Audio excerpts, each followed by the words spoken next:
હું 30માં પ્રોગ્રામ મૂકી દેવાનો, મેં જાય એટલે શું લેવા મૂકી દેવાનો, 31માં તમે થઈ બંધ થઈ જવાના. એનો તમે દાખલો આપો, મારે ભાઈ પ્રૂફ હોય. એઆઈ આવ્યો છે. એઆઈ એટલે ખતરનાક વસ્તુ આવી રહી છે, તમે કલ્પના ન કરી એવી. મારા જેવો એક રોબોટ આવશે, મારા જેવો સેમ મારા જેવું જ બોલશે મારા દીકરો, અને ખાલી 25 રૂપિયા ત્રણ પાંચ લેશે. તો તમે મને બોલાવશો કે રોબોટને બોલાવશો?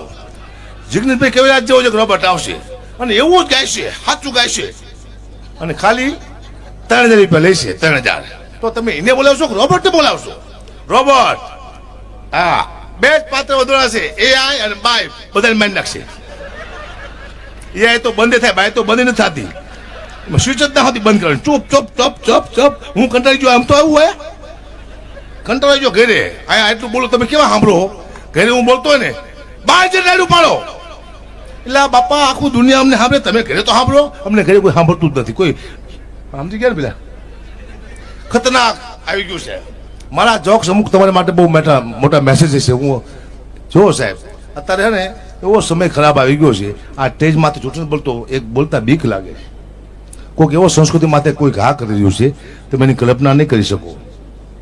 કપિલ શર્મા કેવું બોલે છે, જીમ ફાયમ બોલે છે, બધી સરનેમ માથે, સરનેમનું નામ હોટે સમાજ આવી જાય. અમે કોઈ અહીંયા વિરોધ કર્યો? ગુજરાતમાં થાય છે કલાકારનો. બોમ્બ ફૂટવો કેમ કલાકાર નથી બોલતા? અમે ફોડ્યો તો બે સમાજ બાજે, કલાકાર કેમ ન બોલતા? અમારે કોને ખોટું લગાડવું? અદાણીએ જમીન લઈ લીધી, શું અમે દસ્તાવેજ કર્યા હતા? એટલે અમને કે તમે બોલો, અમે શું લેવા બોલી? અમે દુનિયામાં સારું બોલવા આવ્યા છીએ, કોઈનું ખરાબ બોલવા કલાકાર આવ્યો જ નથી. કોઈ મગનભાઈ 50 લાખનું બૂચ મારીને આવે અને 5 લાખ રૂપિયા દાન કરતા એમ જ કે મગનભાઈ સારા વ્યક્તિ છે, 5 લાખનું દાન કર્યું, એમ કહેવાય કે આ તો બૂચ મારું છું? તો મગનભાઈ અમને મારે. કલાકાર કોઈનું ખરાબ બોલે, સારું બોલવા આવ્યો છે, એને બોલવા.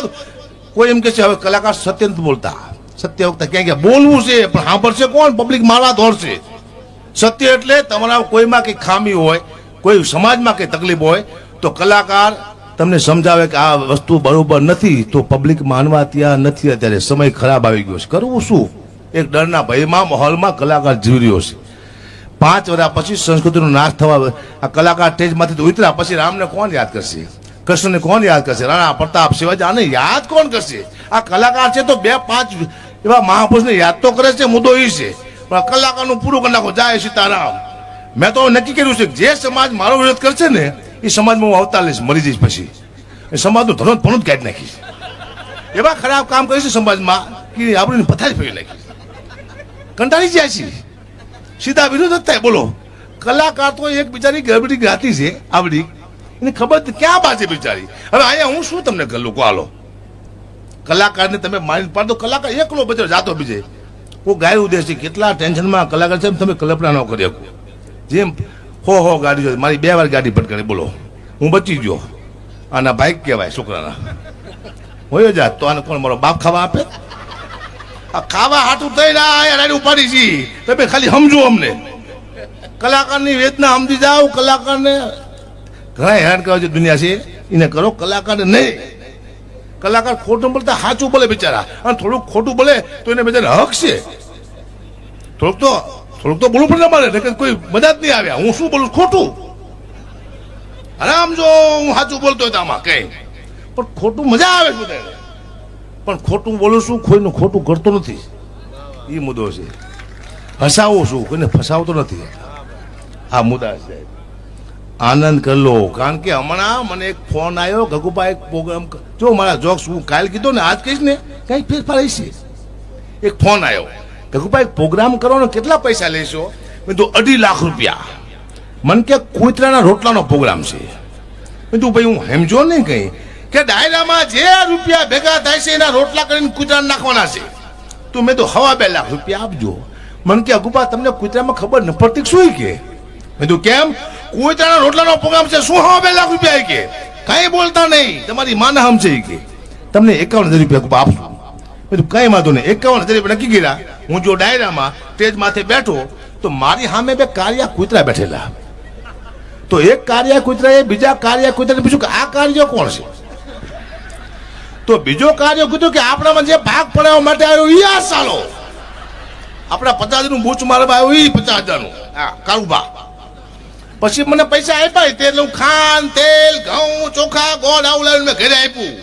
પણ 15 દિવસ સુધી હું મારા પરિવારને બાજ્યો બહુ. એટલે મારું પરિવાર મને કે તમારો સ્વભાવ કેમ કૂતરા જેવો થઈ ગયો છે. કૂતરાનું ખાઈ ગયો એટલે કહેવાનો મુદ્દો શું છે, બધાનું નહીં ખાવાનું, આપણો સ્વભાવ બદલી જાય.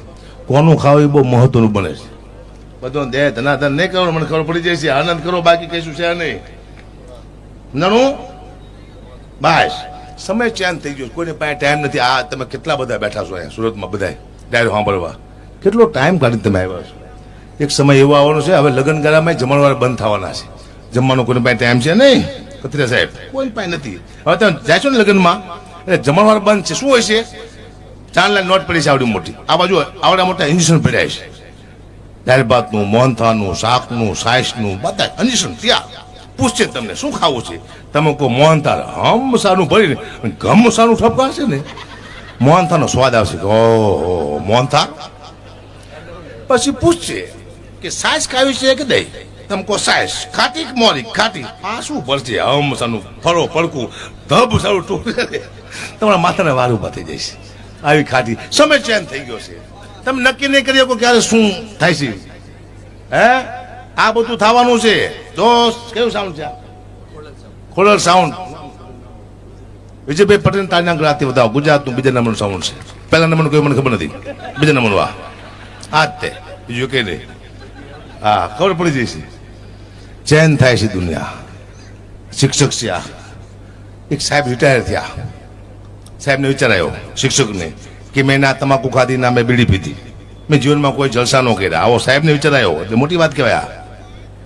સાહેબને એમ થયું કે હવે મને કોઈ ઓળખતો નથી, હું રિટાયર થઈ ગયો છું, મારી બધી ઈચ્છા પૂરી કરી લઉં. જે આ દુકાને કે 2 રૂપિયાની બીડી આપો. ઓલો છોકરો કે સાહેબ તમે અહીંયા ક્યાંથી? કે તો કોણ કે હું છગન, તમારા ભેગો 9માં ભણતો. સાહેબ અહીંયાથી ભાગ્યા, અહીંયા આપણને ઓળખે. જે આ બીજી દુકાને કે 2 રૂપિયાની તમાકુ આપો. ઓલો છોકરો કે સાહેબ તમે અહીંયા ક્યાંથી? કે તું કોણ? કે હું મગન, તમારા ભેગો 12માં ભણતો. સાહેબ અહીંયાથી ભાગ્યા, હજી અહીંયા આપણને ઓળખે છે. શેર સાહેબ મરી ગયા, ઉપડી ગયા. ભગવાને કીધું કે સાહેબ તમારું પુણ્ય બહુ સારું છે, તમને 15 મિનિટનું સ્વર્ગ આપવાનું છે, તમારી કોઈ છેલ્લી ઈચ્છા ખરી? સાહેબને એમ થયું કે અહીંયા ક્યાં મને કોઈ ઓળખે છે, અહીંયા તો હું જલસા કરી લઉં. સાહેબ કે ભગવાન મેં એવું સાંભળ્યું છે કે અપસરાયું હોય. ભગવાન કે હા અપસરાયું હોય, બસ મારે અપસરા જોવી છે. ભગવાન કે જાઓ સાહેબને લઈ જાઓ સ્વર્ગમાં, અપસરા બતાવો. સાહેબ ગયા સ્વર્ગમાં અને ઉપરથી ખરા કરતી અપસરા નીચે ઉતરી આવ્યું કે સાહેબ તમે અહીં ક્યાંથી? સાહેબ કે તું કોણ? કે હું કાંતા, તમારી ભેગી ત્રીજા ભણતી. કે અમુક માણા મરી જાય ને તો ઉપર શાંતિ ન મળે. શું વાત કરો છો?